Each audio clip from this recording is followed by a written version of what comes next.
Welcome. We hope you enjoyed our morning sessions and that you got inspired by them. I would also like to welcome back our online audience who is following this event live from all corners around the world.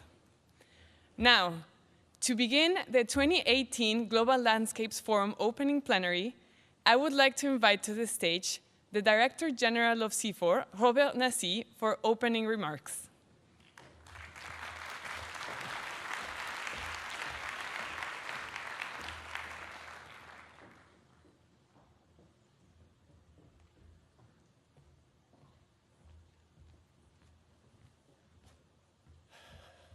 Well, oops, we did it again. So here we are again in this fantastic venue for a Global Landscape Forum. The former one was on 21st of December last year. The weather was not that nice, so you can see we are making progress on all fronts. We have more people, we have the sun shining, and we have a more active audience online. The theme of this year Global Landscape Forum is from commitment to action. And it is really something that we all need to keep in mind. I mean, it's sort of, there is a lot of things happening today in our planet that are sending some very worrying signal in terms of our near future and in terms of the future for our children and our children's children. And if we don't do anything right now, the window of opportunity of being able to do something is closing very fast.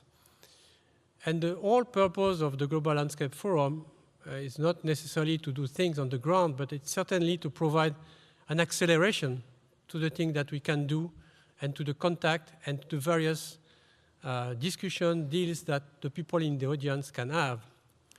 So this is a multi-stakeholder platform that brings together all elements of society, young, less young, scientists, non-scientists, private sector, government. And I think it's very important because these elements of the society do not necessarily speak to each other outside of such a venue. And we are very proud to offer this venue. And this is your venue. This is your Global Landscape Forum. And our success is very much what you are going to do with it and how you are going to bring with you back when you go back home in terms of, okay, I have learned these things, I have met these people, this is how I'm going to change what I'm doing, or this is how I'm going to try to change what the other are doing, so that we are going to a better world. Thank you very much.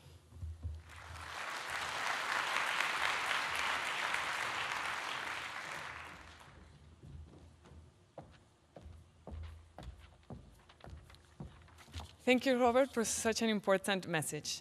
Now I would like to welcome to the stage the Deputy Mayor of Bonn, Reinhard Limbach, for welcome remarks.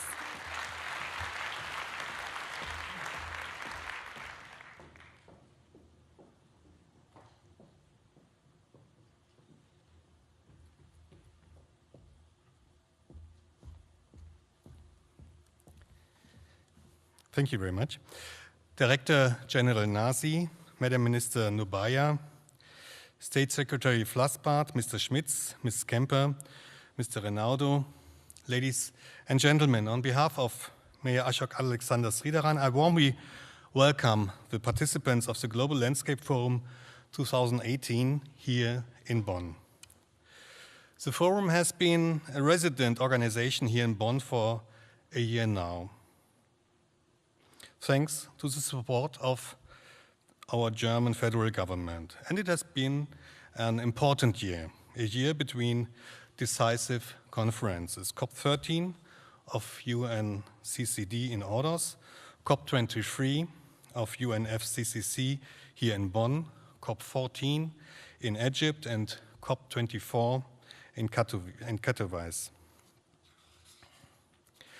Since the adoption of the Agenda 2030 in all processes, the messages are similar. Stop silo thinking, silo planning, and silo implementation.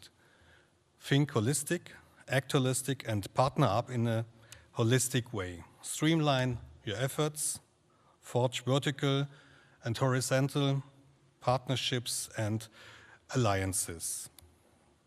The Global Landscape Forum practices what we are all preaching by uniting a broad range of stakeholders, donors, researchers, and implements.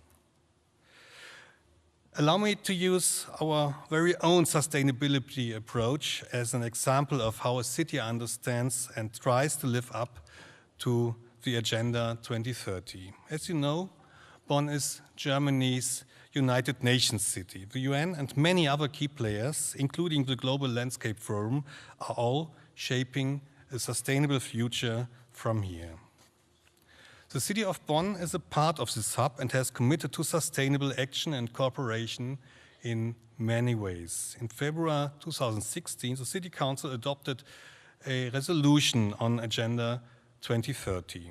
From our first sustainability report back in 2005, activities have continually been scaled up over the years. However, in order to break our very own silos, we have participated in a project called Globally Sustainable Municipality. Under this project, we have received guidance for drafting a comprehensive sustainability strategy in a 2-year participatory process together with numerous stakeholders. Our fields of action under this strategy are directly linked to Agenda 2030: social participation and gender, work and economy, mobility, climate and energy, natural resources and environment, global responsibility, and one world.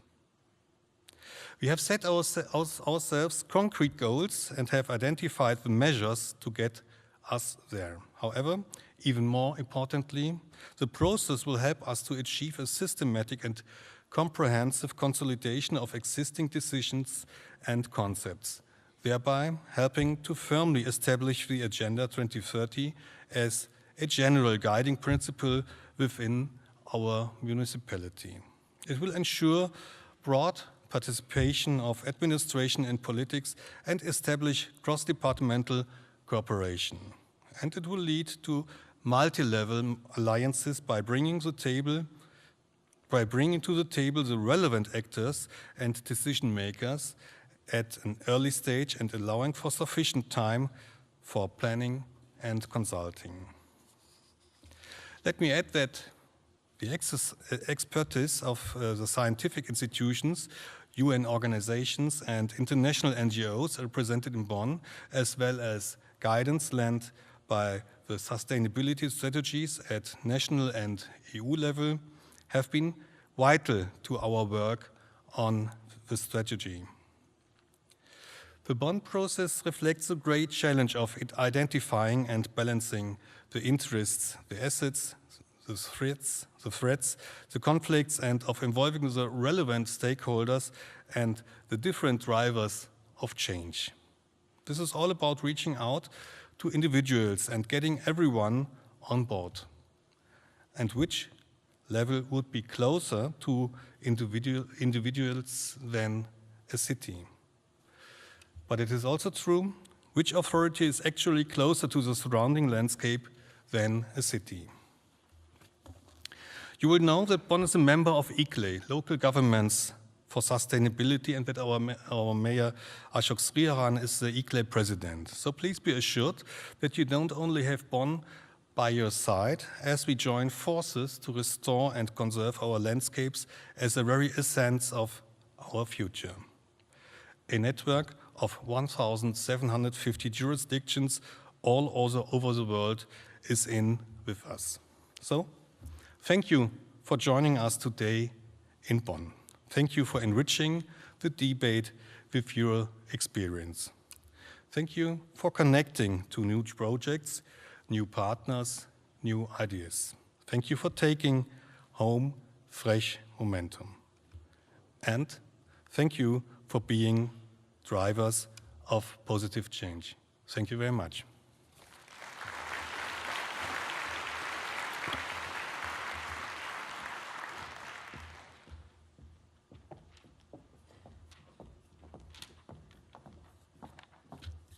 Well, thank you for hosting this event one more time and for being a city key to partnership. Now, I would like to welcome to the stage Felix Finkbeiner, the founder of Plant for the Planet.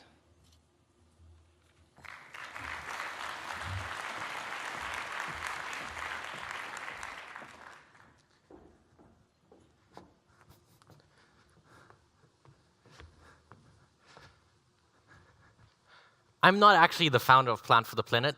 Wangari Maathai is. And she should be the one speaking to us today. She's the one that taught us that environmental protection and development in the global south are two sides of the same coin. And she taught us so much more. But even in her absence, her mission, now our mission, is so powerful that in times of nationalism, it can unite us all across the world. Thanks to the fantastic efforts of so many initiatives, like the Bonn Challenge, AFR 100, Initiative 2020, and so many more, 200 million hectares are now pledged to be brought under restoration. This is absolutely fantastic, and we children and youth are so grateful to everyone in this room for making that happen. Now we have the huge task of funding this, raising hundreds of billions every year to fund this restoration. And seeing how the governments of the world are really struggling to provide the 100 billion they pledged in Paris, we will have to convince the private sector to fund global landscape restoration. And what we can give them in return is treat them like our heroes for doing so. About 7 years ago, when Wangari Maathai sadly passed away, the UNEP, ICRAF, and the FAO put their trust in us by handing over Wangari Maathai's movement, the Plant for the Planet Billion Tree campaign, to us children and youth. Back then, we were just a few thousand, and we were overwhelmed by this huge responsibility. But today, we're now 70,000 children and youth in 67 countries, and we are doing our best to rebuild Plant for the Planet into the platform that Wangari Maathai started and envisioned. A platform that brings together all landscape projects around the world and helps all landscape projects present their fantastic work. Imagine this, a platform that allows every landscape project to present their work and provide satellite images, high-resolution satellite images for each project, showing how slowly these landscapes are being restored.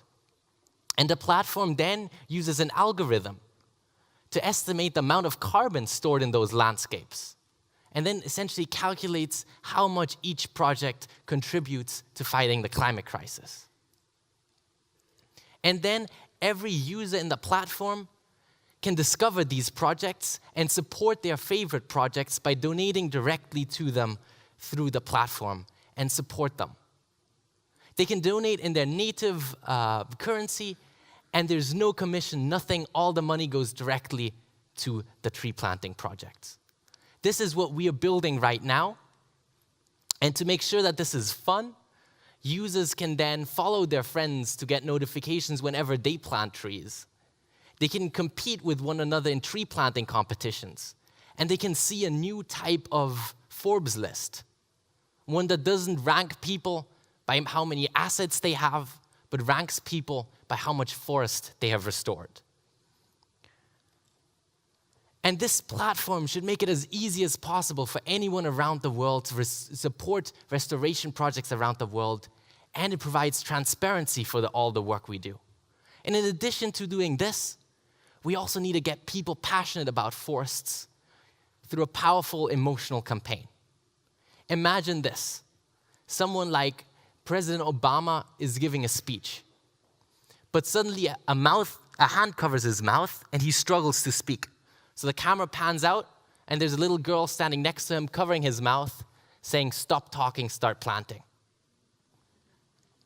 And this is supported by our Believe It campaign that shows those unbelievable stories of how restoring landscapes helps us tackle the climate crisis, prevent biodiversity loss, and creates tens of millions of jobs across the world. And anyone can contribute their pictures and their slogans to the campaign, and both the platform and the campaign are global commons, without any fees whatsoever, free for everyone to use. The platform will be ready by the middle of next year, goes live in the summer at plantfortheplanet.org.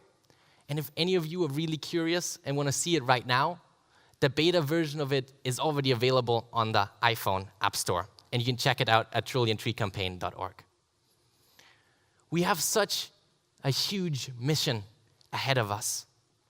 And we children and youth have been working really hard to provide this platform as Wangari Maathai, I think, envisioned it. Let's plant for the planet.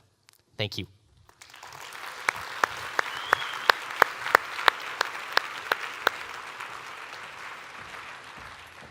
Thank you for connecting people for such an important goal that is relevant for all of us, even if some people don't know it yet. Now it's my pleasure to introduce Tony Simons, the Director General of the World Agroforestry Center, who will be the moderator for the following panel.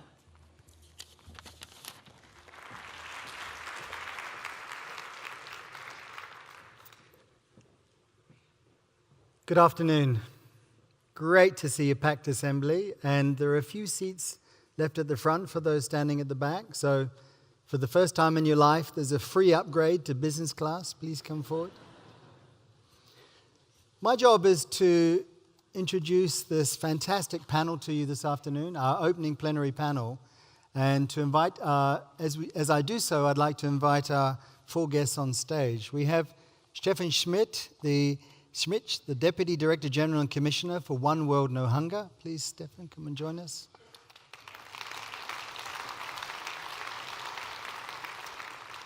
We have Jochen Flassbart, the State Secretary, Minister of Environment, Nature, Conservation and Nuclear Safety, BMU, from Germany.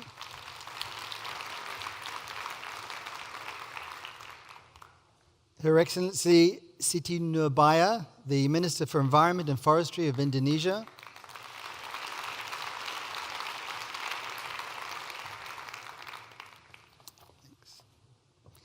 And lastly, Karen Kemper, the Senior Director for Environment and Natural Resources Global Practice at the World Bank.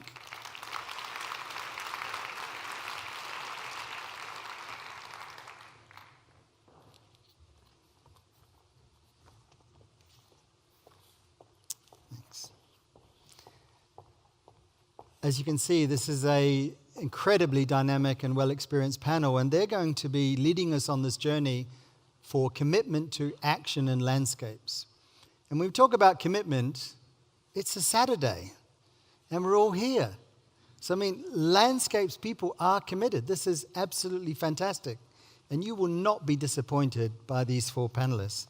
I'm going to invite each of them to the podium to give a 5-minute introduction to their perspectives and opening remarks. We're then going to have a chance for some interactive discussion amongst those panelists. And we're going to try and do all of that in 55 minutes. Now, we're starting 23 minutes late. But given our agendas and given the strength of this panel, we're kind of like 10 years ahead of ourselves. So when you think 23 minutes late, 10 years ahead, I think on balance, we will accelerate that. And so I'd like to first of all invite Stefan Schmitz to the podium to give us his opening remarks and perspectives from BMZ. Thank you, Stefan. Thank you, Tony. Ladies and gentlemen, all protocols observed. It was great to get that opening presentation from Felix Finkbeiner, reminding us that everything we do here, we do for the next generation. Today, already over 1.3 billion people are struggling to earn their living on degrading agricultural land and shrinking forest landscapes. This is tragic because small farmers supply 80% of overall food produced in Asia, Sub-Saharan Africa, and Latin America. Women play an extremely important role. A significant proportion of our landscapes are degrading. over the last 15 years, approximately 20% of the Earth's vegetated land surface showed declining trends in productivity. We observe with concern that worldwide 7.5 million hectares of forests are lost annually.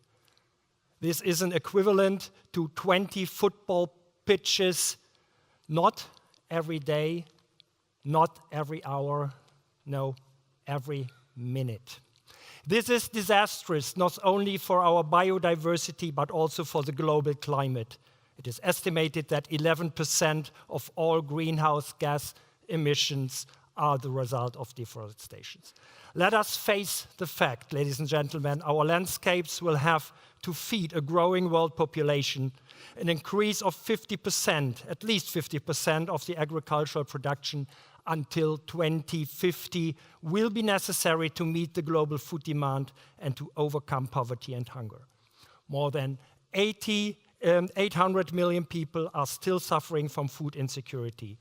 This is an unacceptable scandal. Today, humankind has more knowledge than any generation before.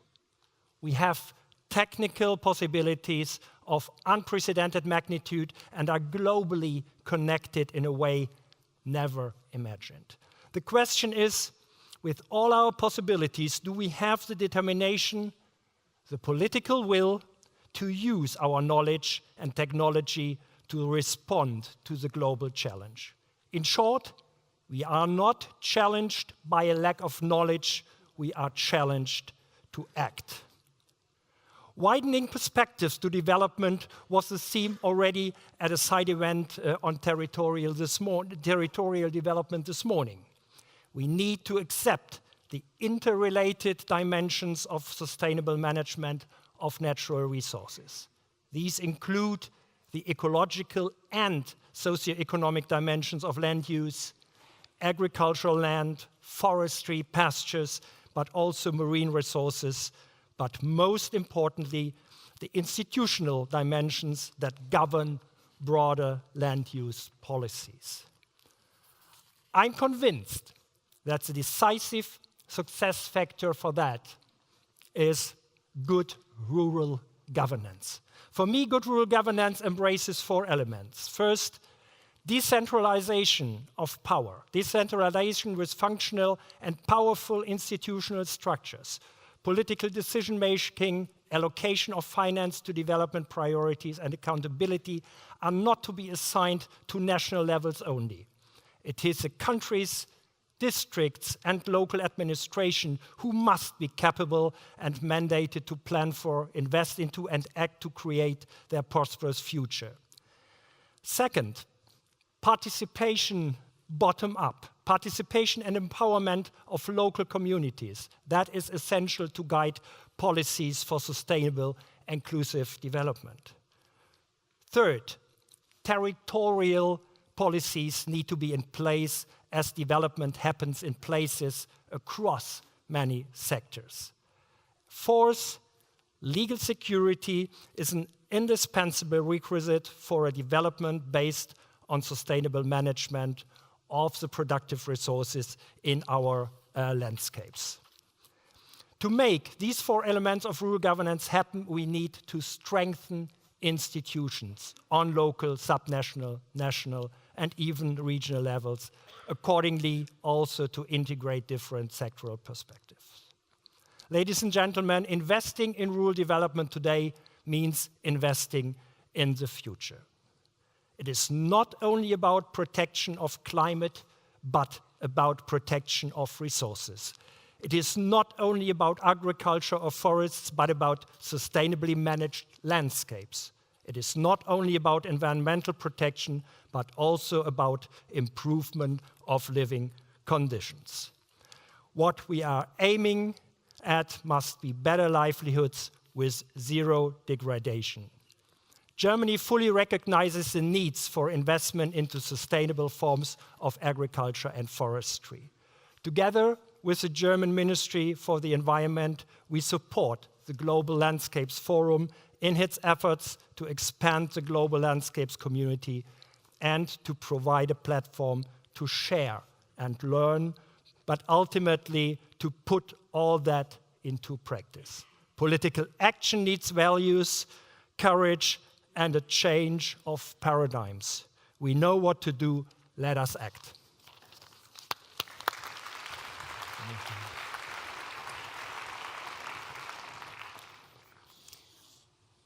A fantastic opening, Stefan. Thank you very much. It is my pleasure to invite now Jochen Flassbart, the State Secretary, Minister of Environment, Nature Conservation, Nuclear Safety, BMU, to the podium.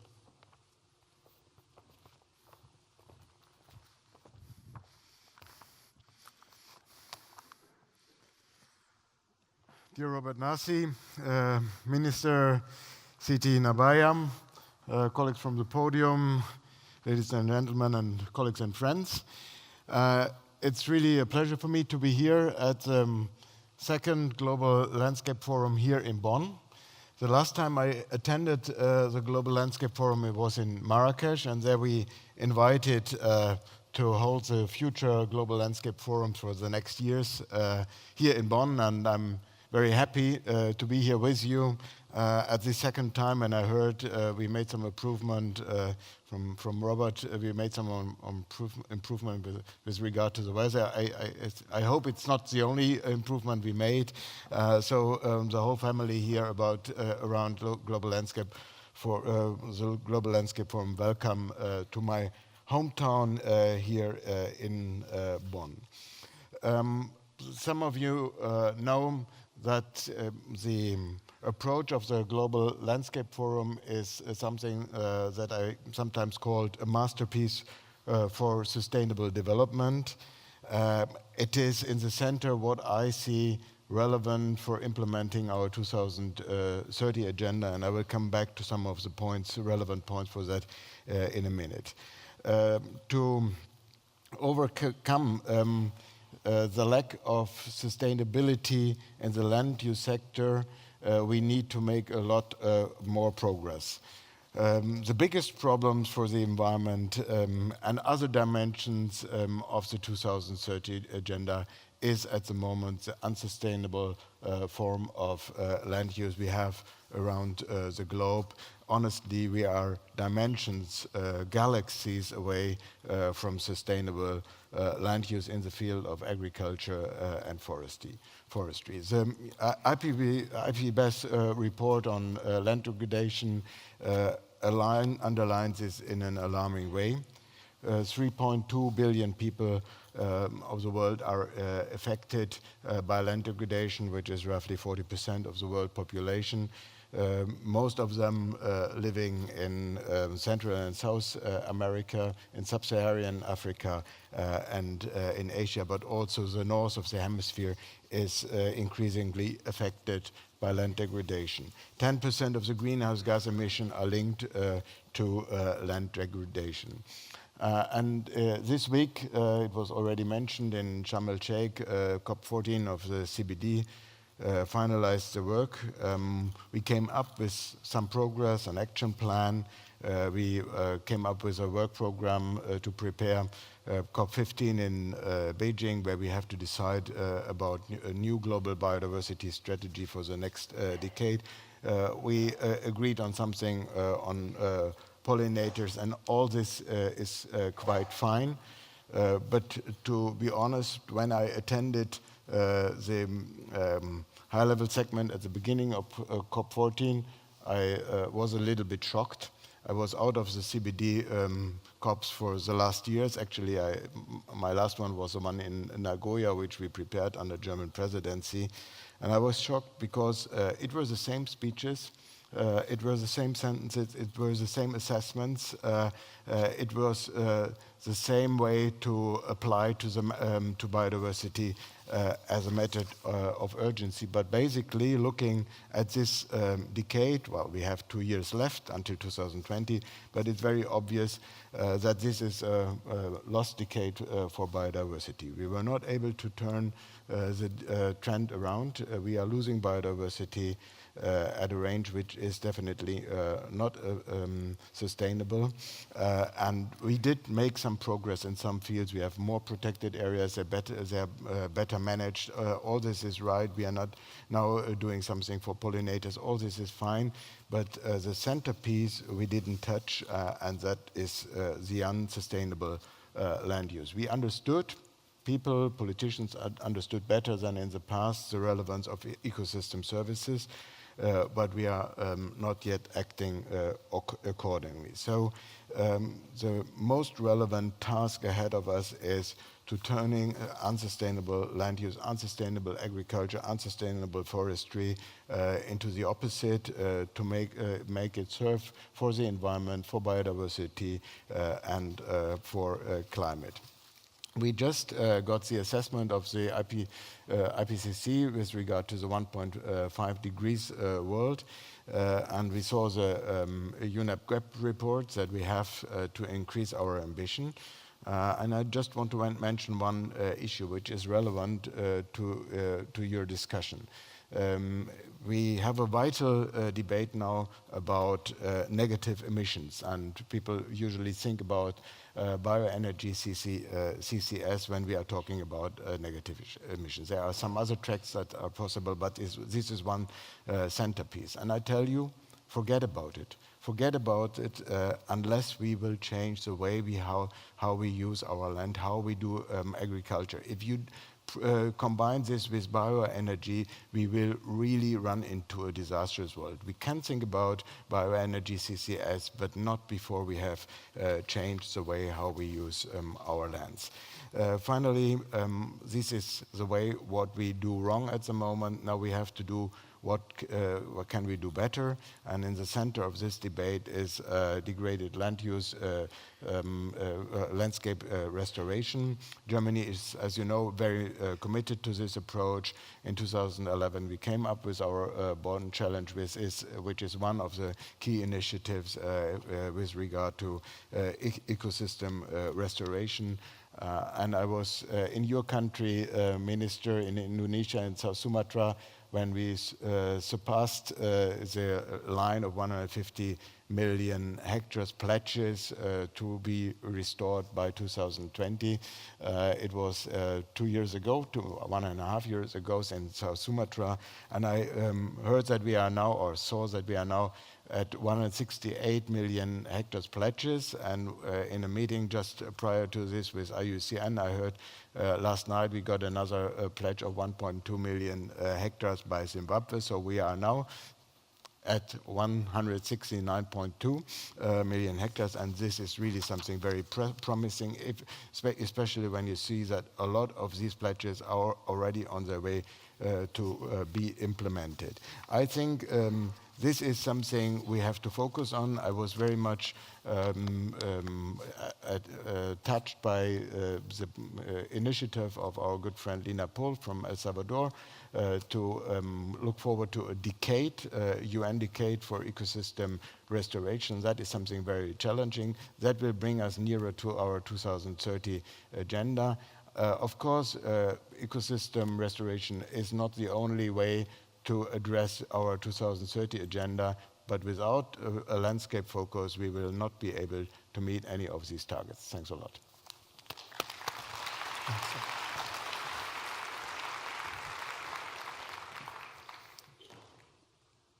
So how many of you are aware of the fact that we have the three biggest supporters of the GLF in the room? We have the German Federal Ministry for Economic Cooperation and Development, BMZ. We have the Ministry of Environment and Nature Conservation and Nuclear Safety, BMU, and the City of Bonn. Please give a very warm applause to these three fantastic supporters.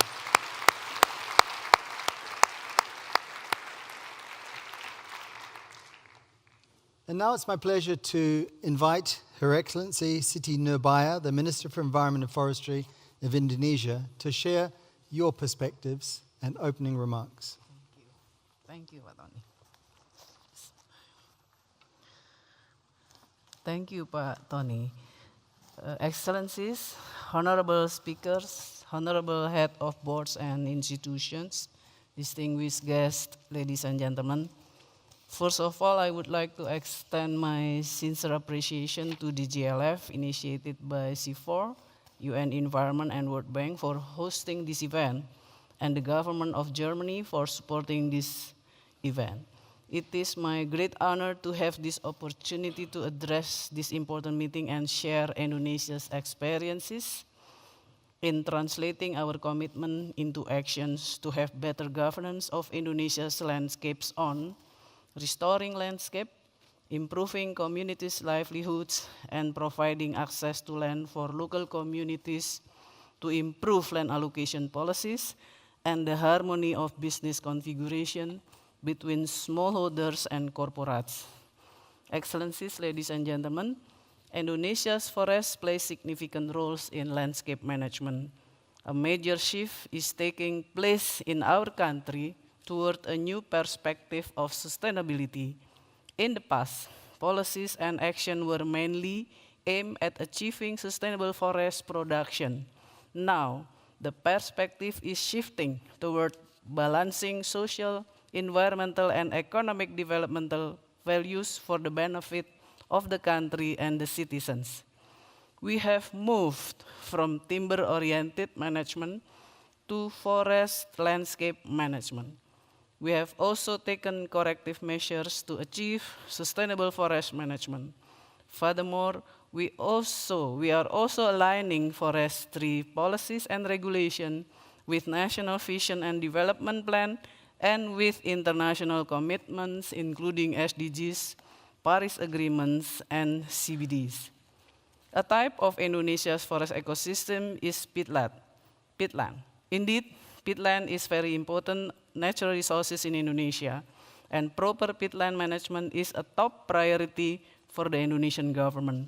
Our tropical peatland resource is huge, over 15 million hectares.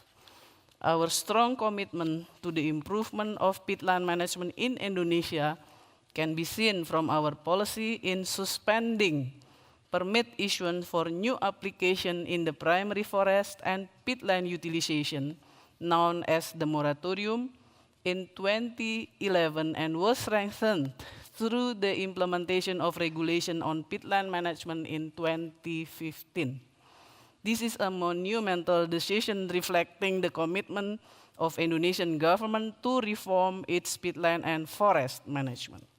The issuance of government regulation number 57 of the year of 2016 on the protection and management of peatland has reinforced government policy related to peatland governance through identifying, cultivating, and protected peatland areas, applying better cultivation practices for drained peatland using proper hydrological techniques and management, improving cultivation practices for smallholders, restoring degraded peatland through natural succession, as well as revegetation, scrutinizing licensed peatlands, and continuing law enforcement.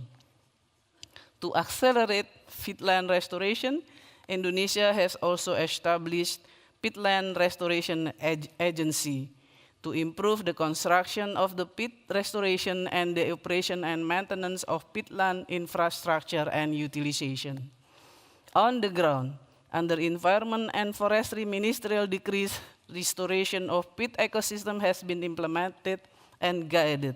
We established areas of peatland hydrological zones, defining the peat domes and deep peatlands that should be protected and requiring concession holders to revise their respective working plans to control protected peatland zones. Meanwhile, the non-protected or the cultivation peatland zone can still be utilized as usual with control and monitoring by the ministry. Excellencies, ladies and gentlemen, we also have strong commitment to community involvement and empowerment through accelerating social forestry program or village forest concession program. Before 2015, communities can only manage 4 to 7% of forest area, but after 2015, it is increased significantly to 27 to 33% of the forest area. In our new paradigm, greater community access to forest resources will not only ensure sustainable forest management, but also give socio-economic benefits to communities. To date, we have given about 2.17 million hectares management rights to about 500,000 households. We have also allocated 4.1 million hectares forest area for agrarian reform, and about 2.16 million hectares of the allocated forest area have been redistributed. This allocative policy is also implemented by minimizing deforestation and forest degradation and preserving natural primary forests with high carbon value and biodiversity. This national agenda of social forestry and agrarian reform is aimed to the ultimate goal of economic justice. Not only do we provide people with work or job, we also encourage people inside and surrounding forest areas to become smallholders economic actors. It is composed of agendas to access of land, business facilitation, and vocational training. For this, we need private companies as off-takers and business partners. Therefore, new business configuration is developed and harmonious business process of corporates and smallholders occurred, as well as tenurial conflict decrease.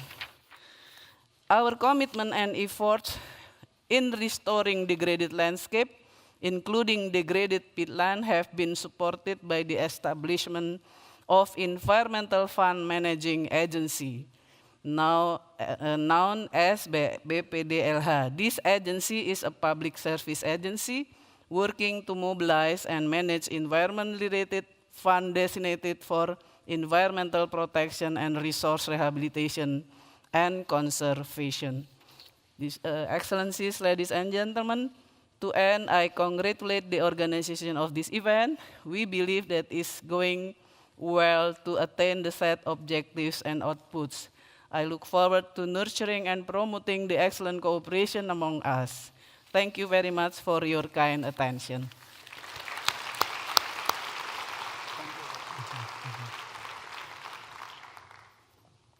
Thank you very much, Your Excellency. So we've heard three very senior, very dynamic national presentations, and now we take a look at an international presentation, and it's a pleasure to invite Karen Kemper, the Senior Director for the Environment and Natural Resource Global Practice at the World Bank. Karen, can you share your perspectives with us? Thank you, Tony. Good afternoon, Honorable Minister, fellow speakers, colleagues, and friends. It's really a great pleasure to be back here at the Global Landscapes Forum. And everybody who's here and connected on the web already knows that landscapes are important. We know that well-managed landscapes contribute to livelihoods and that degraded landscapes plunge people further into poverty. And, as we just heard from previous speakers, well-managed, thriving landscapes are crucial if we are going to be successful in tackling climate change. And the latest IPCC report has made this crystal clear, and it gives added urgency to all of our efforts. At the World Bank, we work on landscape approaches because our mission is to eliminate poverty by 2030 and to bring about a world where prosperity is shared more equally, especially including the 40% of poorest people in our client countries. And healthy landscapes are intrinsically linked to us meeting these twin goals that we have. So today I thought I would talk about two things. First, the importance of natural capital, because indeed natural resources are the foundation of our prosperity. And second, about biodiversity and why we need to speed up the momentum in this area. So first, on natural capital.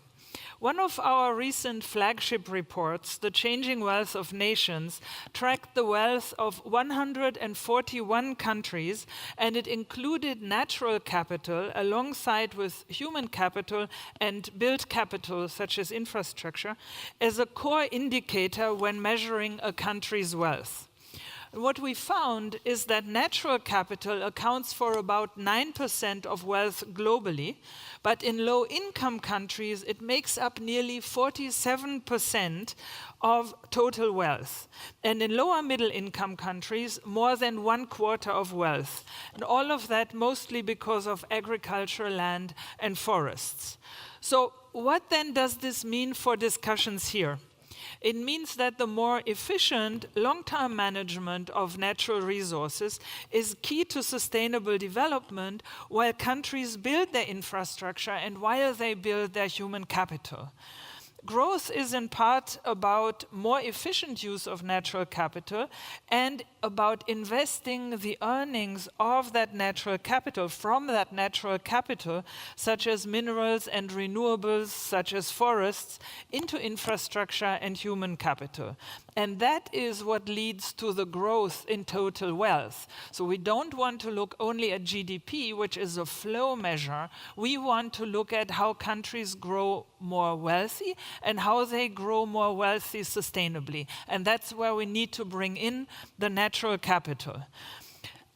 We also found that the share of natural capital, when you count it, it declines as countries move from low to middle to high income status. And that doesn't mean that the richer countries are liquidating their capital. It means that the other parts, the human capital, health, education, populations that get nutritious food, or the services and the things that we get from infrastructure, they are increasing in value. But the interesting thing is that in per person monetary terms in high-income OECD countries, the natural capital was 3 times as much as in low-income countries in 2014. Although their overall share of natural capital was only 3%. That is something that is very important to keep in mind. Natural capital is something that everybody needs to manage, everybody needs to take care of, and everybody needs to grow. So then what are the implications of all of this for low-income countries? They have the opportunity to grow by building their renewable resources like forests and sustainable management of land, because they make up a larger share of their assets. And it also means that they can bring the rents that they get from non-renewables like minerals in order to build other infrastructure and human capital. So as you can see, we have a very strong economic case to look after our natural capital, both at the landscape level itself, but also at the national and global levels. And we need to bring that very strongly into the landscapes discussion. My second point is on biodiversity. I was very happy to hear the previous speakers mention biodiversity. We know biodiversity loss through deforestation, land degradation is a threat to humanity comparable to climate change.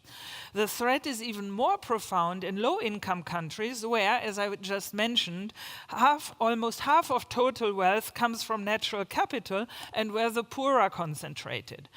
There are many things that we need to do to halt the decline of our planet's biodiversity, and one of them is, of course, to keep working on landscapes. One of the examples, and you will hear many examples in the coming 2 days, is, for instance, in Zambia, where we support the government and communities to bring some 5 million hectares of tropical miombo forests and grasslands, which are home to globally significant biodiversity, under sustainable management that will lead to results-based payments for carbon sequestration. An estimated 215,000 people will benefit directly from this program, and of those, about 30% will be women. We in the World Bank, we see the 2020 convention on biodiversity COP in China, and in fact the entire lead up to that convention as crucial to increase the momentum for global actions to reduce pressures on the environment and decouple resource use from growth.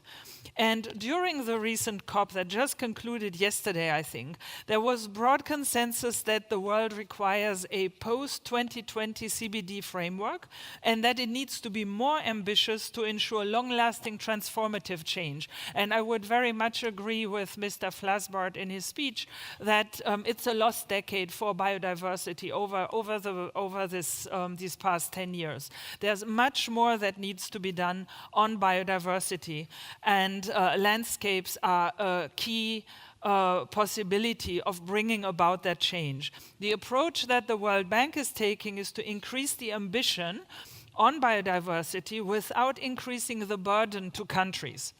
We aim to integrate the land-based targets of different conventions and initiatives into single comprehensive programs.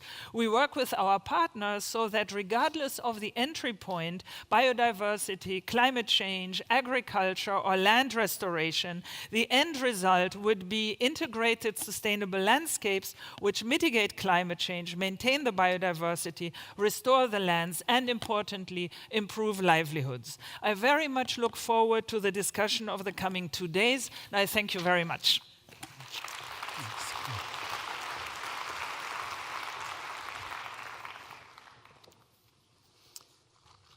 Four fantastic interventions. Can I ask everyone, please, to show your appreciation to all four?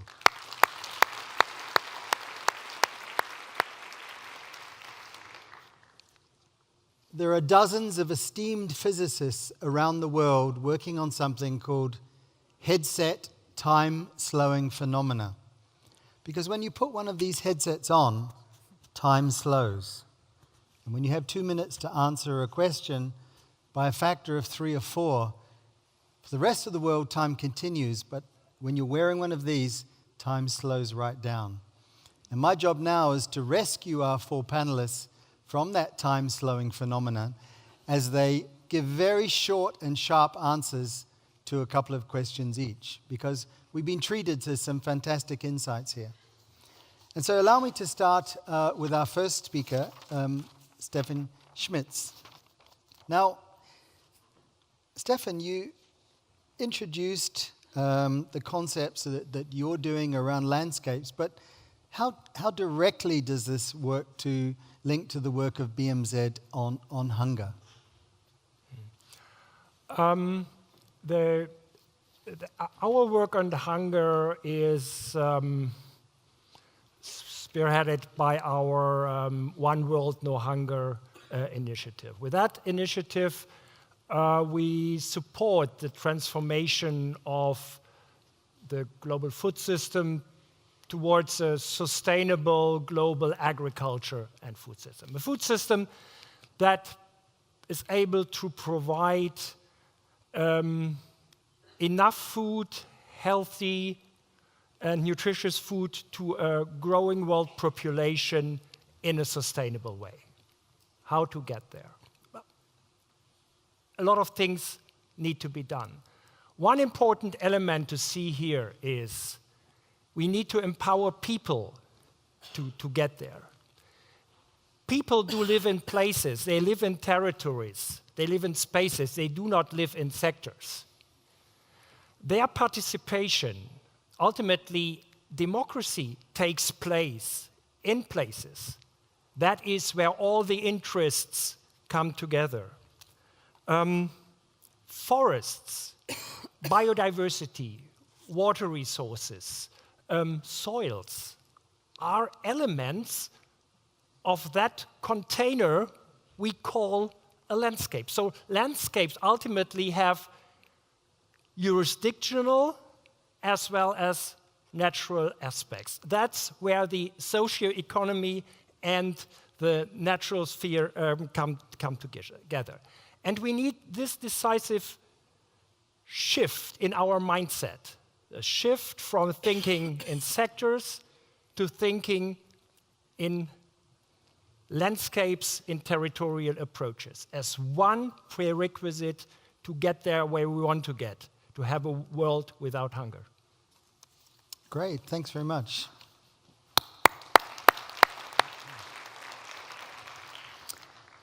Mr. Flasbath, you introduced the IPCC report on 1.5 degrees and also the more recent reports that tell us we're going to 2 degrees or 3 degrees, and some are even thinking of 4 degrees.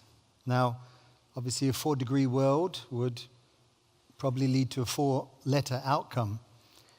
But if we think about linking up what's going to happen next week in Poland with climate change, with the actions that of youth are starting to engage, and it's wonderful to see all of the youth engaging, particularly in GLF, but also in the COPs, the biodiversity and the climate change COPs.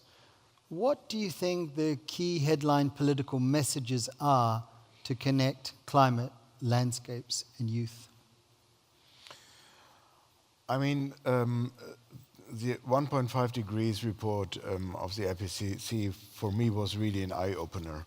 I participated in the negotiations about the target of the Paris Agreement, and we were discussing about 2 and 1.5 degrees. And I really thought that with a view to the 1.5 degrees was some kind of a political insurance for the very vulnerable countries, for the small island states. But that our target would remain more or less to be the 2 degrees, which is already quite ambitious. But with the report now, we can see that there is a huge difference between a 2 degrees world and a 1.5 degrees world. So in my view, I've changed my mind. We have to do everything to reach the 1.5 degrees, as difficult as it is. And it's unthinkable without using the storing capacities of ecosystems, of landscape, of soil, of forests, of peatlands. So what we need to do is to stop degradation, to stop deforestation as fast as possible, and to invest as much as possible in creating new storing capacities of our ecosystems. And the plan for the Planet Initiative that had been introduced by Felix, I mean, that is something we should make use of, because people are attracted by planting trees. That is why the campaign is so powerful, of course also by because of your enthusiasm. But now we have to link this genetics of people to doing something meaningful, and therefore we need you. There are many ways to do nonsense in planting trees, and to do it in the right way, we need the excellence of scientists to guide this enthusiasm into the right way, to make really ecosystem and landscapes out of it. Great, thank you, Jochen.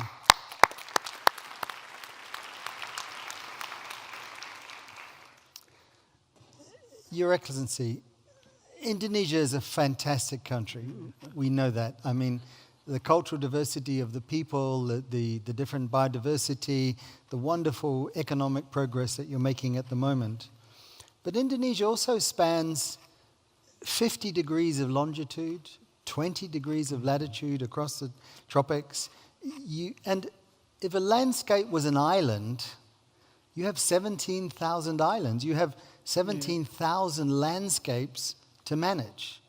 And what would you see as the priorities for other actors in the room to help the government of Indonesia achieve your aspirations and your targets? Thank you, Pak Tony. When we considered the area coverage of the country into watershed areas, it covers 1,000 area or watershed areas. For this, we design and develop watershed management. And secondly, we also design the distribution and allocation policies considering carrying capacity of the islands. And we establish forest management unit at the site level, involving provincial government to manage and assisted by our ministry on standard procedures, criteria, norm, etc. And we also encourage on policies and dynamics of the local participation. Say in forest fire control, social forestry, including customary forest. And we also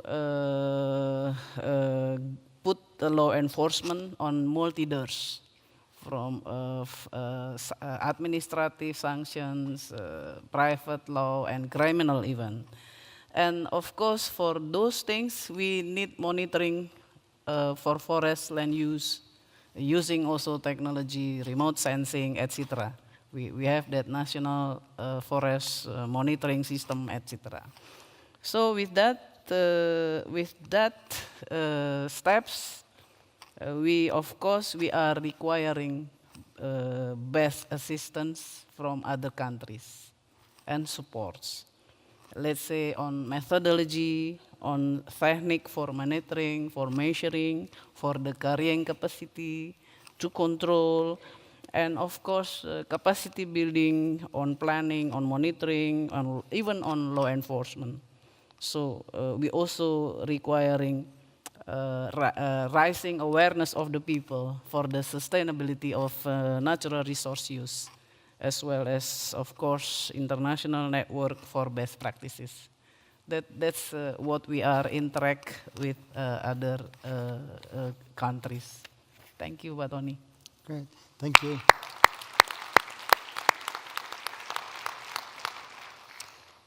As Karen, you touched, and in fact we're very passionate about biodiversity in your talk, and also weaving it into the Wealth of Nations and the reports that are coming out looking at the value of natural capital. Now, because they are under such great threat, and we were to put them on a global risk register, a risk register for our landscapes. Now, we know that we would probably rate that risk as high impact and high probability. And for the auditors in the room, they would be saying, come on, we've got to pay attention to this. But there seems to be inadequate effort, inadequate attention, inadequate prioritization of that biodiversity loss. And so how can we use the landscape approach to reverse that? Well, Tony, indeed, I'm a bit passionate about the topic.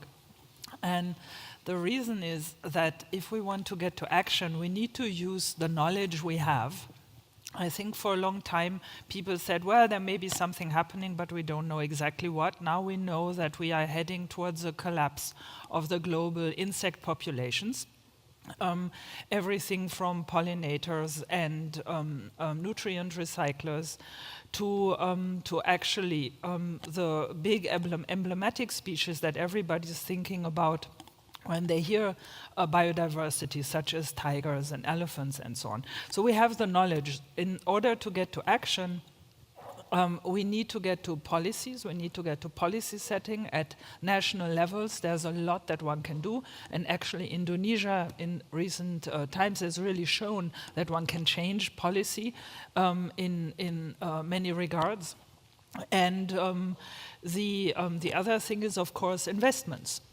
Because, again, what we are here for is to talk about landscapes and what we can do, and we need investments that are in restoration and conservation of forests, restoration of habitats, and making it possible to, on the one hand, conserve natural resources and the corridors and the habitats that we have in order to maintain biodiversity, and at the same time have livelihoods, because without both, it's not going to work. And I think that's the direction we would need to go. Great, thanks, Karen.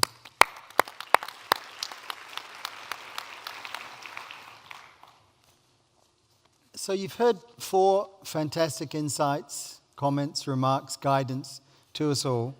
And as each of them prepare for a closing thought, a closing quote, because we would like to have some focus, some areas for that greater commitment to action, some things for those who like to tweet in the audience and the younger people, perhaps on social media, to share. So in just one sentence, takeaway message, could you each give us what that call to action would be from your perspective? Perhaps we could start with yourself, Stefan? Landscape thinking is the right answer to the growing challenge of growing complexity and growing need for higher resilience in the world. Great, thanks very much. You can see that Germans use a lot of commas in their sentences. Jochen. Well, that is one area where we need the young generation to invest into the future and to develop multilateralism, because in a world without open societies, fact-based, based on values, they will not be able to create a better world. Great, thanks. I'll pause for a moment for those who want to tweet that. Yeah, landscape approach with jurisdictional aspects is, of course, requiring scientific and technical know-how. So it is required for states to deal with this global landscape. Thank you. And Your Excellency, is there a Bahasa, Indonesia Bahasa word for landscape? Landscape. Bentang alam. Okay, there you've heard it from the minister here. And Karen, your closing thought. Let's go ahead and plant the 1 trillion trees that Felix talked about. Great.